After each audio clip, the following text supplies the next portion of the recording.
What's up mga patid, at nagbabalik na naman si Boss Lucio at ngayon gagawa tayo or magbibuild tayo ng perfect streaming setup para sa mga naghahanap dyan. Kasi actually, tatad na naman ako ng PMs and inquiries sa aking mga social media kung ano nga ba ang best streaming setup para sa'yo, Boss Lucio. So ngayon, ito na yung video na yon. So lahat ng ipapakita kong product sa inyo dito ay hindi sponsor. So,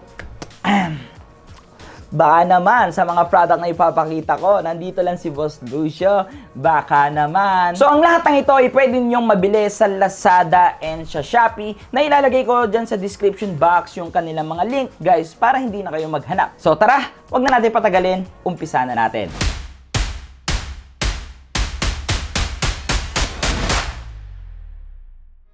So dito sa video na to, magbibuild tayo ng perfect streaming setup. So means kailangan din natin ng mga high quality layouts para sa ating streaming. So baka naghahanap ka ng mga animated, high quality panels, high quality alerts, saktong-sakto ka dahil ito ay sponsor ng Own.tv. Sa Own.tv, nandito na ang lahat ng needs mo kung ikaw ay streamer or content creator. Pwede kang gumawa ng sarili mo dito mga badges or avatar. May mga iba't ibang overlays din para sa different platform and ang lahat ng klase ng template meron dito para sa iyong streaming layout. Once na nakapili ka na, meron kang option if you buy a single or a package. But I must recommended na bilhin mo ang package dahil meron ka ng overlay, stream alerts like followers, donations, new subscriber, and etc. At syempre, nandito rin ang webcam overlay at napakarami pa. So, ang lahat ng ito, it's all animated and high quality. So, ano pang inaantay mo? May lalabas na link dyan sa screen. Yan ang www.own.gg/boss_Lucio or nasa description box.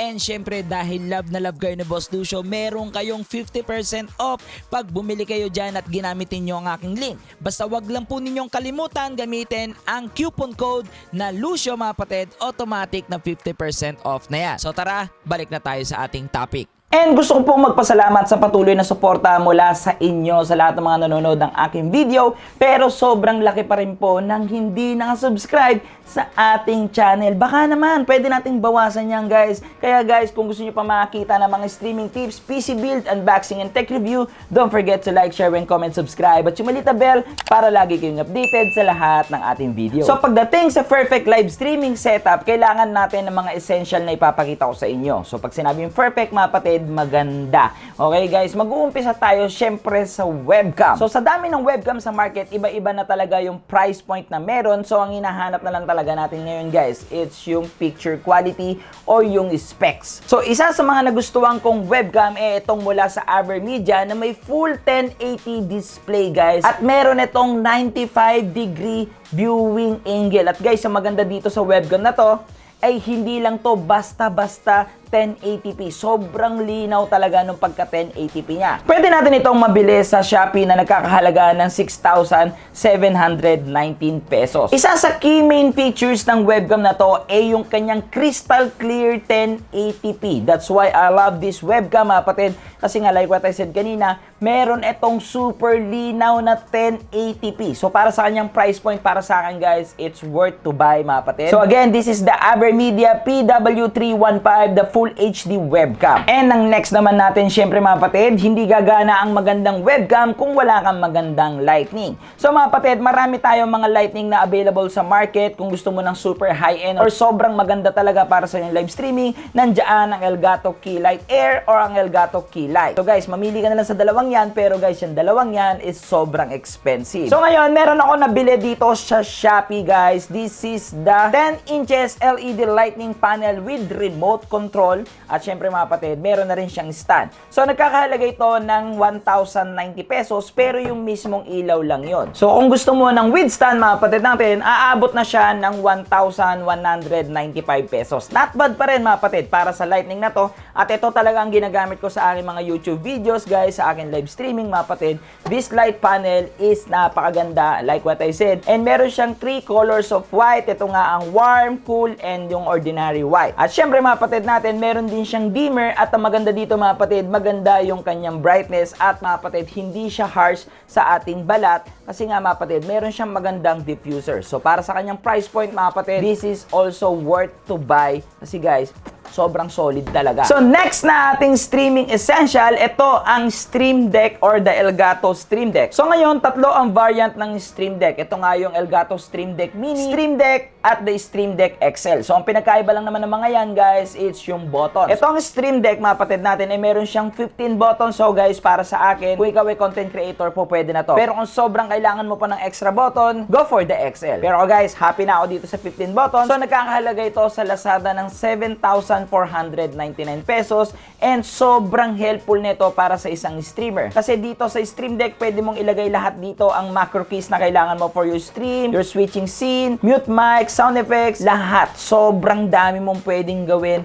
dito sa Elgato Stream Deck na pwedeng makatulong or mas mapabilis or sabihin na natin mas mapagaan yung workload mo sa iyong live streaming. So next naman natin mga kapatid, para sa ating microphone na gagamitin, this is the Elgato Wave 3. Actually mga kapatid, dalawa itong klase ng Wave, isang Elgato Wave 1 at Elgato Wave 3. So ang pinagkaiba ng Elgato Wave 1 sa Elgato Wave 3 wala siyang dedicated button para sa mga gain, monitoring or whatsoever guys, or yung sabihin na natin yung middle button sa gitna. Wala siya nun. Pero the features guys is same.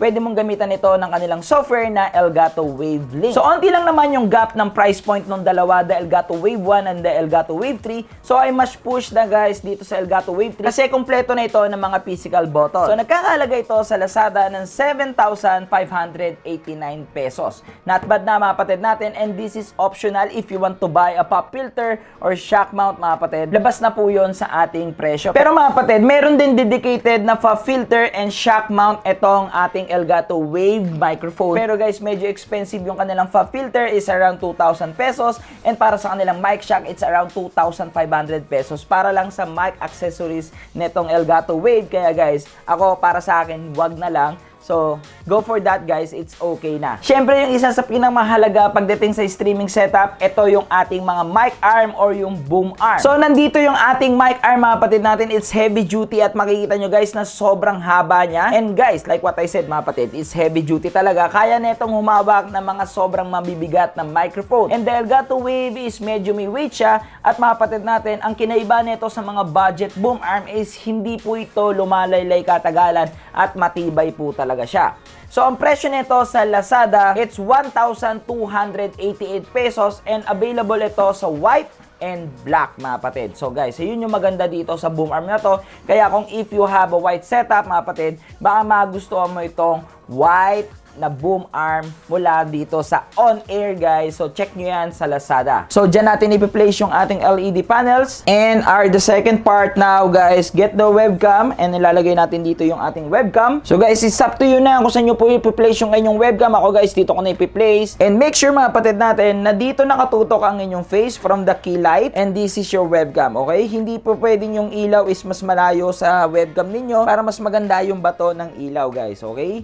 Yan yung ating perfect lighting setup. So right click here and now configure video and lalabas itong window na ito. So from this window mga kapatid, dito natin i-fix yung ating kulay. So kung tingin nyo okay na siya guys and smooth na siya, click apply and then okay and then okay. Yan.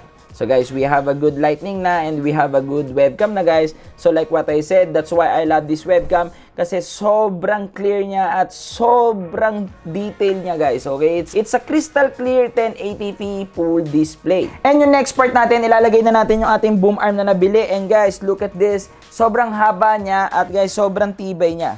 So that's why I love this boom arm mga kapatid. And it's kulay white na bumagay sa ating setup guys. Okay, so much better siya dito.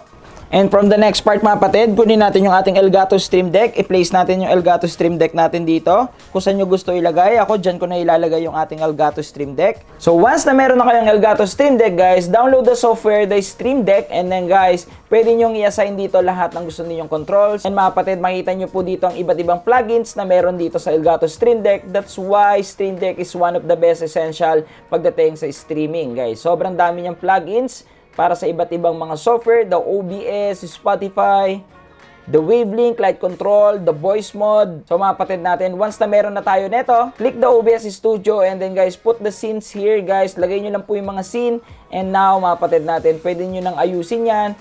check the OBS Studio mga kapatid kung anong scene ang gusto ninyong palitan. Nandyan po lahat. So ito yung sample mga kapatid natin na once na gamitin natin ang Elgato Stream Deck, once na pindutin natin yung ating Stream Deck dito guys, lilipat yung ating OBS sa different scene o yung nilagay mong scene guys. So guys, that's it. So lilipat-lipat siya kung saan mo gusto ilagay na scene mga kapatid natin. And that's the power of the Elgato Stream Deck guys. And if you have a sound effects like this, hold up, hey, or like this, anything mga kapatid natin, that's the power of the Elgato Stream Deck. This is the Elgato Wave 3 guys, okay? So pwede natin i-detach ito mga kapatid. So ikot lang natin and may included siya na connector dito. So guys, ipapalit lang natin yan dito and that's it. So guys, place lang natin dito ng ganyan. And now we back on our connector guys and rotate lang natin siya. So that's it. So now you have a USB Type-C. You're ready to go. So again, this is optional. If you want to buy the pop filter mga kapatid natin, meron siyang different prices guys. So again, optional lang ito. So once na na-install na nyo ang inyong Elgato microphone guys, download the software, the Elgato Wavelink mga kapatid. And ito yung kanyang interface. So dito sa Elgato Wavelink mga kapatid, makikita nyo na pwede natin kontrolin ng different audio natin from the mic, from the desktop, Spotify, game, voice chat, browser, anything. That's the power of Elgato Wave. And dito naman sa ating Elgato Stream Deck, pwede natin itong lagyan ng plugins and then search dito guys, the Wave. And makikita nyo dito guys, ang software na Elgato Wavelink. So now, punta tayo sa ating OBS Studio and from the settings, punta tayo under the audio. Disable the desktop audio and disable the desktop audio 2. And now guys, punta tayo sa mic. And then search natin dito ang Elgato Wavelink Stream, Elgato Wave 3, and then click apply, and then okay. So now, lahat ng audio natin na magagaling sa OBS Studio, nandito sa ating Elgato Wave. So that's why lahat pwede natin kontrolin ng maayos, and that's the power of Elgato mga kapatid natin. And look at this, pwede natin kontrolin dito ang ating stream mix and ang ating audience mix mga kapatid. And for more info about dyan sa Wavelink mga kapatid, meron akong vlog niyan, check nyo to guys. Nandyan po yung full detail kung paano natin kontrolin ang Elgato Wave natin if you have Elgato Wave microphone or the Elgato Wave XLR guys. Sobrang powerful ng software na yan, the Elgato Wave guys. Sobrang nag-step up yung live streaming ko dahil dyan. So check that video. So yan ang ating worth of 25,000 perfect live streaming setup. So guys, yan, pag yan ang ginamit ninyo sa inyong live streaming mga patid, for sure mag-i-step up talaga ang inyong setup. Kasi mga patid, you buy a high quality microphone, you buy a high quality webcam. So mga patid natin, ang kulang na lang talaga dyan is content. So kung may mga ganyan na kayong streaming setup mga patid, for sure guys na malinaw na at maayos ang inyong live streaming. Pero syempre mga patid, pagdating sa streaming industry, sa content lang naman talaga nagkakatalo guys. So kung meron na kayong mga magagandang equipment mga patid, ang sunod ninyo guys, it's content. For sure mga patid natin, mag-i-step up na lalo ang inyong mga streaming career. So like what I said mga patid, alam ko naman dito sa bansa natin ay hindi lahat kayang bumili ng mga pinakita kong product. Pero like what I said guys, medyo lumalaki na talaga ang streaming industry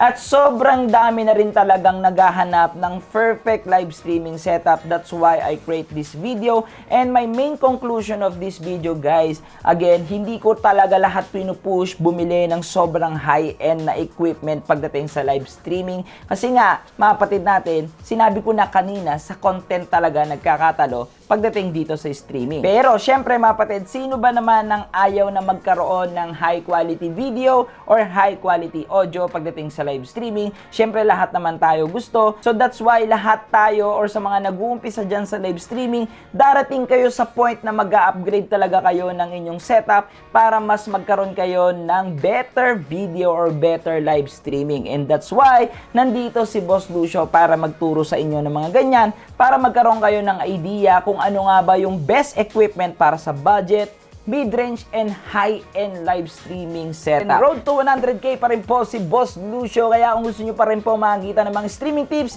PC build, unboxing, and tech review, don't forget to like, share, and comment, subscribe, at sumalit na bell para lagi kayong updated sa lahat ng ating video. So again, I'm Luis Derteves, aka Boss Lucio, ang inyong stream coach para sa inyong mga stream and tech problem.